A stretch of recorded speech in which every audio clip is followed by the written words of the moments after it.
வணக்கம். இந்த வீடியோவில் ரொம்ப ஸ்பெஷலான ரொம்ப சுவையான கோதுமை மாவு போலி தான் எப்படி செய்கிறதுன்னு காமிக்க போகிறேன். ரொம்ப நேரம் ஆனாலும் நல்லா சாஃப்டாக இருக்கும் இந்த கோதுமை மாவு போலி. வாங்க இது எப்படி செய்கிறதுன்னு பார்க்கலாம். இந்த வீடியோவில் கொடுத்துருக்க மெஷர்மெண்ட்ஸ்லேயே நீங்களும் செஞ்சு பாருங்கள். கண்டிப்பாக ரொம்ப சாஃப்டாகவும் டேஸ்ட்டாகவும் வரும். வாங்க செய்ய ஆரம்பிக்கலாம். ஃபஸ்ட்டு நம்ம இந்த போலி செய்கிறதுக்கு நம்ம கோதுமை மாவு பிசைஞ்சு வச்சுருக்கணும். அதுக்காக நான் இப்போ 2 கப் அளவுக்கு கோதுமை மாவு எடுத்திருக்கேன். இதில் இந்த மாவுக்கு தேவையான அளவு உப்பு சேர்த்துக்கோங்க. அடுத்து 1/2 டீஸ்பூன் அளவுக்கு மஞ்சத்தூள் சேர்த்துக்கோங்க.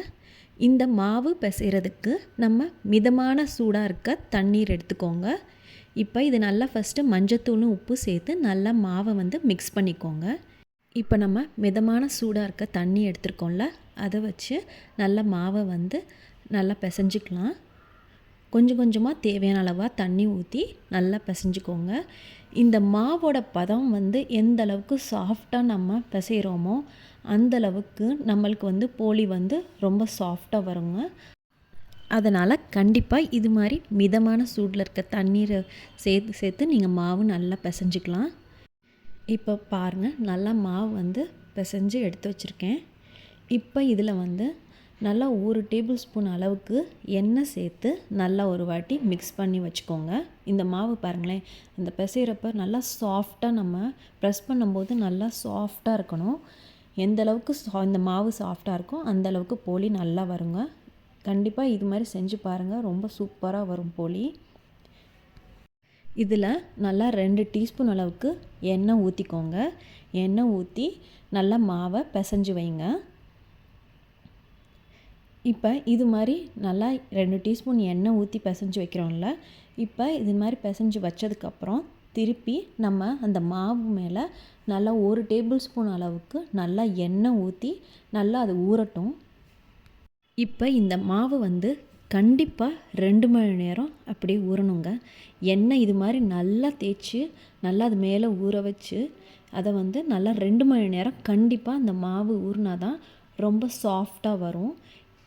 நம்ம பிசைஞ்சு வச்சுருக்க மாவை ஒரு ஈரமாக இருக்கிற துணி தான், ரொம்ப தண்ணி வடிகிற மாதிரி இருக்கக்கூடாதுங்க. ரொம்ப முக்கியமாக ஈரத்துணியாக இருக்கிறத வச்சு நம்ம இதை மூடி வச்சு தான் நம்ம 2 மணி நேரம் ஊற வைக்கணும். கண்டிப்பாக இப்போ இது மாதிரி செஞ்சோன்னா மாவு ரொம்ப சாஃப்டாக இருக்குங்க, ரெடி ஆயிரும். அடுத்து நம்ம போலிக்கான பூரணம் செய்கிறதுக்கு ஆரம்பிக்கலாம். பூரணம் செய்கிறதுக்கு 1 கப் அளவுக்கு கடலைப்பருப்பு எடுத்திருக்கேங்க. இதை நல்லா ஒரு வாட்டி கழுவிக்கலாம். இது நல்லா கழுவுனதுக்கப்புறம் இப்போ நம்ம ரெடி பண்ணி வச்சுருக்க இந்த கடலைப்பருப்பை நம்ம குக்கரில் 3 விசில் விட்டு வேக வச்சுக்கலாங்க. ரொம்ப நல்லா ரொம்ப மைனமாகவும் நல்லா வேக வைக்க வேணாம். ஓரளவுக்கு நல்லா சாஃப்டாகிற மாதிரி இருக்குது. அதுக்காக 3 விசில் விட்டால் கரெக்டாக இருக்கும். இப்போ பாருங்களேன், நான் 3 விசில் விட்டு இந்த கடலைப்பருப்பை வேக வச்சது எடுத்து வச்சுருக்கேன். பாருங்கள், இது மாதிரி நம்ம கையில் வச்சு நைஸ் பண்ணால் இந்தளவுக்கு மசிகிற மாதிரி இருக்கணும். அப்போ தான் நல்லாயிருக்கும். இல்லைனா ரொம்ப தண்ணி பதமாக இருக்கிற மாதிரி இருக்கும் ஊறிடுச்சுன்னா. இப்போ இந்த 1 கப்பு கடலைப்பருப்புக்கு நான் 1 கப்பு ஷார்ப்பாக 1 கப் அளவுக்கு வெல்லம் எடுத்திருக்கேங்க. அதாவது இது இனிப்பு நல்லா இருக்க பாகு வெல்லம்னு சொல்லுவாங்களா, அதனால அந்த வெல்லம் நல்லா இனிப்பாக இருக்கனால நான் 1 கப்பு கடலைப்பருப்புக்கு 1 கப் அளவுக்கு வெல்லம் எடுத்திருக்கேன். நான் இன்னும் அந்த பருப்பு வேக வச்சதில் இன்னும் தண்ணி பதம் இருக்குமோன்றதுக்காக நான் ஃபில்டர் பண்ணியிருக்கேங்க. நீங்களும் எதாக இருந்தாலும் நம்ம ஃபில்டர் பண்ணிட்டோன்னா அதில் தண்ணி பதம் நிறையா இருந்தாலும் நல்லா இருக்காது. இப்போ இதை ஃபில்டர் பண்ணிடுங்க, கடலைப்பருப்பு வேக வச்சதை. இப்போ அடுத்து நம்ம இந்த பூரணத்துக்கு மிக்சியில் அரைக்கிறதுக்கு இது மாதிரி ஒரு 5 பீஸ் அளவுக்கு தேங்காயும் ஒரு 10 முந்திரி பருப்பும் வச்சு ஃபஸ்ட்டு நம்ம மிக்சியில் நல்லா நைஸாக அரைச்சிக்கலாங்க. நம்ம இந்த பூரணத்தில் இந்த தேங்காயும் முந்திரி சேர்த்து செஞ்சோன்னா ரொம்ப டேஸ்ட்டாக இருக்குங்க. அந்த பூரணமே வேகமாக சாப்பிட்ற அளவுக்கு அந்த டேஸ்ட்டாக இருக்கும். இப்போ இதிலையே ஏலக்காய் தூள் ஒரு 1/4 டீஸ்பூன் சேர்த்துக்கோங்க. இப்போ நம்ம தேங்காயும் முந்திரியும் அரைச்சதுக்கப்புறம் அதோட நம்ம வெல்லம் 1 கப் அளவுக்கு ஷார்ப்பாக 1 கப் எடுத்துருக்கோம்ல, அந்த வெல்லத்தையும் நம்ம மிக்ஸி ஜாரில் சேர்த்துக்கோங்க. இப்போ இந்த வெல்லம் சேர்த்ததுக்கப்புறம் வேக வச்சுருக்க கடலைப்பருப்பு, அதாவது நம்ம ஃபில்டர் பண்ணி வச்சுருக்கோம்ல தண்ணி இல்லாமல், அந்த கடலைப்பருப்பை நம்ம மிக்ஸி ஜாரில் சேர்த்து நல்லா நைஸாக இது மாதிரி நல்லா அரைச்சிக்கோங்க. பேன் நல்லா சூடானதும் இதில் 2 டேபிள் ஸ்பூன் நெய் சேர்த்துட்டதுக்கப்புறம் நம்ம அரைச்சி வச்சுருக்க இந்த கடலைப்பருப்பு, ஏலக்காய் தூள், வெல்லம் சேர்த்து அரைச்சிருக்கோம்ல மிக்ஸி ஜாரில், அதை இப்போ இந்த பேனில் சேர்த்து கண்டிப்பாக மீடியம் ஃப்ளேமில் வச்சு நல்லா மிக்ஸ் பண்ணிகிட்டே இருங்க.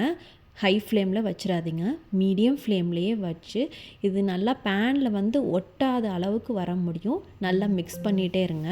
இப்போ பாருங்கள், பூரணம் நல்லா ஒட்டாமல் நல்லா கரெக்டாக வந்திருக்கு. இந்தளவுக்கு பதம் இருக்கப்ப நம்ம அடுப்பை ஆஃப் பண்ணிவிட்டு இது நல்லா சூடு ஆற வச்சுருங்க. இப்போ 2 மணி நேரம் கழித்து நம்ம மாவு பிசைஞ்சு வச்சுருக்கோம்ல, அதை இப்போ நம்ம எடுத்து நம்ம போலி செய்ய ஆரம்பிக்கலாங்க. இப்போ பாருங்களேன் எவ்வளோ சாஃப்டாக இருக்குது. இந்த மாதிரி பதத்தில் மாவு இருந்துச்சுன்னா கண்டிப்பாங்க போலி ரொம்ப சாஃப்டாகவும் ரொம்ப நேரம் ஆனாலும் ரொம்ப சாஃப்டாக இருக்கும். ஏன்னா கோதுமை மாவில் செய்யும்போது ரொம்ப ட்ரையான மாதிரி ஆயிருமோ, ரொம்ப நேரம் ஆச்சுனான்னு இருக்கலாம். ஆனால் இது மாதிரி நம்ம கரெக்டாக எல்லாம் மாவு பிசைகிறதுலேருந்து நம்ம செய்கிறது எல்லாமே கரெக்டாக செஞ்சிட்டோன்னா கண்டிப்பாக இப்போ கோதுமை மாவில் செய்கிற போலியும் ரொம்ப டேஸ்ட்டாகவும் நல்லா சாஃப்டாக வருங்க. இப்போ நம்ம 2 மணி நேரம் கழித்து அந்த மாவை ஒரு வாட்டி திருப்பி இது மாதிரி நல்லா பிசைஞ்சுக்கோங்க. பிசைஞ்சதுக்கப்புறம் இது மாதிரி ஒரு மீடியம் சைஸ் எலுமிச்சம்பழம் சைஸ்க்கு இது மாதிரி உருண்டைங்களாக செஞ்சு ரெடியாக எடுத்து வச்சுக்கோங்க. இப்போ இது மாதிரி ரெடியாக எடுத்து வச்சதுக்கப்புறம் அடுத்து நம்ம பூரணம் ரெடி பண்ணி வச்சுருக்கோம்ல, அதாவது நல்லா ஆறி ரெடியாக இருக்கும்ல. இப்போ பாருங்களேன், இப்போ நம்ம அதை தொட்டு இது மாதிரி உருண்டையாக செஞ்சோன்னா பாருங்களேன் கரெக்டான பதமாக இருக்குது. பூரணம் கூட இது மாதிரி இருந்துச்சுன்னா தான் நம்ம மாவுக்குள்ளே வச்சு நம்ம அழுத்தி தேய்க்கும் போது கூட நல்லா மாவுக்கு ஏற்ற மாதிரி அந்த பூரணமும் அதுக்கேற்ற மாதிரி நல்லா ஸ்ப்ரெட் ஆகி வரும். அதுக்காக தான் இப்போ பாருங்கள் பூரணத்தோட பதமும் கரெக்டாக இருக்குது. இப்போ நம்ம போலி செய்கிறதுக்கு நம்ம மாவு எடுத்து கோதுமை மாவே எடுத்து இது மாதிரி தேய்ச்சி நல்லா ரவுண்டாக உங்களுக்கு எந்த அளவுக்கு சைஸ் தேவையோ அதுக்கேற்ற மாதிரி நீங்கள் ரெடி பண்ணிக்கோங்க. இப்போ இது மாதிரி ரவுண்டாக தேய்ச்சதுக்கப்புறம் இதுக்குள்ளே நம்ம எடுத்து வச்சுருக்க பூரண உருண்டையும் உள்ளே எடுத்து வச்சுக்கோங்க.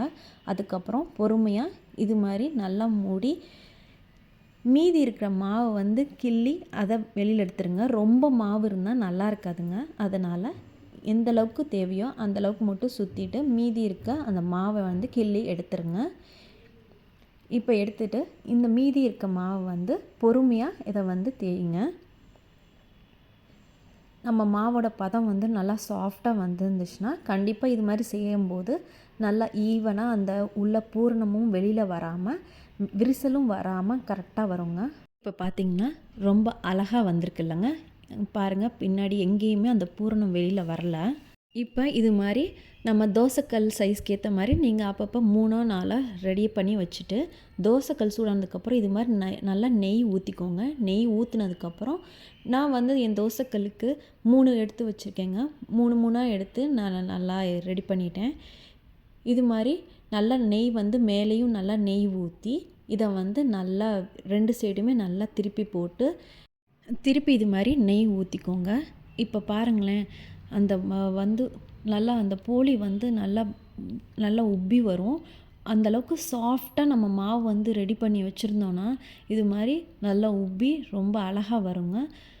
இப்போ பாருங்கள் ரொம்ப அருமையான கோதுமை மாவு பருப்பு போலி ரெடி பண்ணிட்டோம். நீங்களும் இதை ட்ரை பண்ணி பாருங்கள்.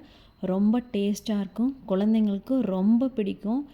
இனி நம்ம மைதாவில் செய்கிறதுக்கு பதில் இது மாதிரி கோதுமை மாவில் செஞ்சோன்னா ரொம்ப சத்தானதும் கூட. ரொம்ப அழகான ரொம்ப சுவையான கோதுமை மாவு பருப்பு போலி ரெடி பண்ணிட்டோம். நீங்களும் இந்த கோதுமை மாவு பருப்பு போலியை ட்ரை பண்ணி பார்த்துட்டு பிடிச்சிருந்தால் லைக் பண்ணுங்கள், ஃப்ரெண்ட்ஸ்க்கு ஷேர் பண்ணுங்கள், மறக்காமல் உங்கள் கமெண்ட்ஸை போஸ்ட் பண்ணுங்கள். இது முடி நம்ம சேனலை சப்ஸ்கிரைப் பண்ணாதவங்களா இருந்தால் மறக்காமல் சப்ஸ்கிரைப் பண்ணுங்கள். வீடியோ பார்த்ததுக்கு ரொம்ப நன்றி.